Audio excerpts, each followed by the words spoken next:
ರಾಜನೀತಿ ದೇಶಕ್ಕೆ ಅಪಾಯಕಾರಿ. ಅದೇ ಕೆಲಸವನ್ನ ಕಾಂಗ್ರೆಸ್ ಮುಂದುವರಿಸಿದೆ. ಹುಬ್ಬಳ್ಳಿ ಪೊಲೀಸ್ ಠಾಣೆ ಮೇಲೆ ದಾಳಿ ಮಾಡಿದವರು ಅವ್ರ ದೇಶ ಪ್ರೇಮಿಗಳ ಅಥವಾ ರೈತರ ಅಥವಾ ಕನ್ನಡ ಪ್ರೇಮಿಗಳ? ಅವರು ಮತಾಂಧರು.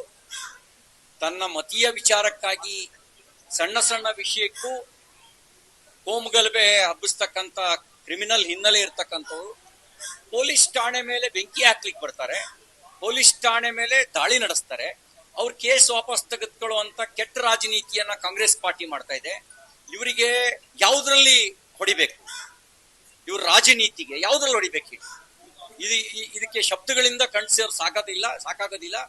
ಜನ ಇವರಿಗೆ ಮುಖಕ್ಕೆ ಮಂಗಳಾರತಿ ಎತ್ತಬೇಕು, ಕ್ಯಾಕರ್ಸ್ ಉಗಿಬೇಕು, ಅವಾಗಲೇ ಬುದ್ಧಿ ಬರೋದು. ಈ ಕೆಟ್ಟ ರಾಜನೀತಿಯ ಪರಿಣಾಮ ಬಹುಶಃ ಇವರ ಮನಸ್ಥಿತಿಯೇ ಎಷ್ಟು ಕೆಟ್ಟು ಹೋಗಿದೆ ಅನ್ನೋದಕ್ಕೆ ನಿದರ್ಶನ. ನೋಡಿ, ಇದುವರೆಗೂ 656 ಕೋಟಿ ರೂಪಾಯಿ ಹಾಲು ಉತ್ಪಾದಕ ಮಹಿಳೆಯರಿಗೆ ಸರ್ಕಾರ ಕೊಡಬೇಕಾದಂತ ಸಬ್ಸಿಡಿಯನ್ನ ಬಾಕಿ ಉಳಿಸ್ಕೊಂಡಿದೆ. ಈ ಸರ್ಕಾರ ಬಂದ ಮೇಲೆ ಮೊದಲನೇ ವರ್ಷದಲ್ಲೇ 5 ರೂಪಾಯಿ ಹಾಲಿನ ದರ ಹೆಚ್ಚಳ ಮಾಡಿದ್ರು. ಆದ್ರೂ ಹಾಲಿನ ಸಬ್ಸಿಡಿನ ಕೊಟ್ಟಿಲ್ಲ. ಬೆಲೆ ಏರಿಸ್ತಾರೆ, ಗ್ರಾಹಕನಿಗೆ ಹೊರೆ ಮಾಡ್ತಾರೆ. ಆದ್ರೆ ಹಾಲು ಉತ್ಪಾದಕರಿಗೆ ಕೊಡಬೇಕಾದಂತ ಹಣ ಕೊಡಲ್ಲ. ಹಾಲು ಉತ್ಪಾದಕರಿಗೆ ನೇರವಾಗಿ ಹೆಚ್ಚಳ ಮಾಡಿ ಕೊಡೋದಾದ್ರೆ ನಮ್ದೇನೂ ತಕರಾರಿಲ್ಲ. ಆದ್ರೆ ಇವರು ಬೆಲೆ ಏರಿಕೆ ಮಾಡಿ ಹಾಲು ಉತ್ಪಾದಕರಿಗೆ ಬರೆ ಹಾಕೋದಾದ್ರೆ, ಗ್ರಾಹಕರಿಗೆ ಬರೆ ಹಾಕೋದಾದ್ರೆ ಅದಕ್ಕೆ ನಮ್ ವಿರೋಧ ಇದೆ. ಬೆಲೆ ಹೆಚ್ಚಳ ಮಾಡಿ ಅದನ್ನ ಹಾಲು ಉತ್ಪಾದಕರಿಗೆ ಡೈರೆಕ್ಟ್ ಆಗಿ ಟ್ರಾನ್ಸ್ಫರ್ ಮಾಡೋದಾದ್ರೆ ಅದಕ್ಕೆ ನಮ್ದೇನು ತಕರಾರಿಲ್ಲ.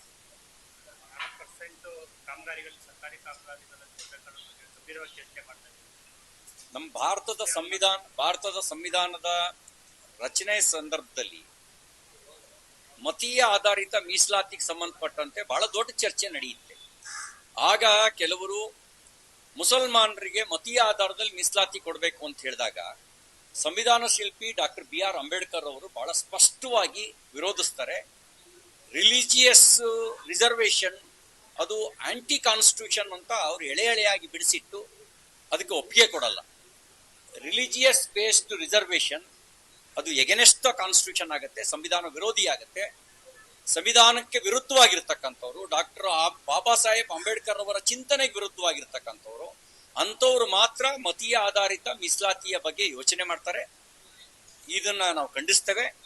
ಯಾವುದೇ ರೀತಿಯ ಮತೀಯ ಆಧಾರಿತ ಮೀಸಲಾತಿ ಕೊಡೋದು ಅಂತ ಹೇಳಿದ್ರೆ ಜಿನ್ನಾನ ಸಮರ್ಥಕರು ಮಾತ್ರ ಇಂಥ ಮಾನಸಿಕತೆ ಹೊಂದಿರ್ತಾರೆ. ಜಿನ್ನಾನನ್ನ ಸಮರ್ಥನೆ ಮಾಡೋರು, ಪಾಕಿಸ್ತಾನವನ್ನು ಸಮರ್ಥನೆ ಮಾಡೋರು ಅಥವಾ ಪಾಕಿಸ್ತಾನದ ಅಪ್ಪಂದಿರಿಗೆ ಹುಟ್ಟಿದವರು ಮಾತ್ರ ಇಂಥ ಯೋಚನೆಯನ್ನ ಮಾಡ್ತಾರೆ, ಇಂಥ ಪ್ರಸ್ತಾಪವನ್ನು ಮುಂದಿಡ್ತಾರೆ.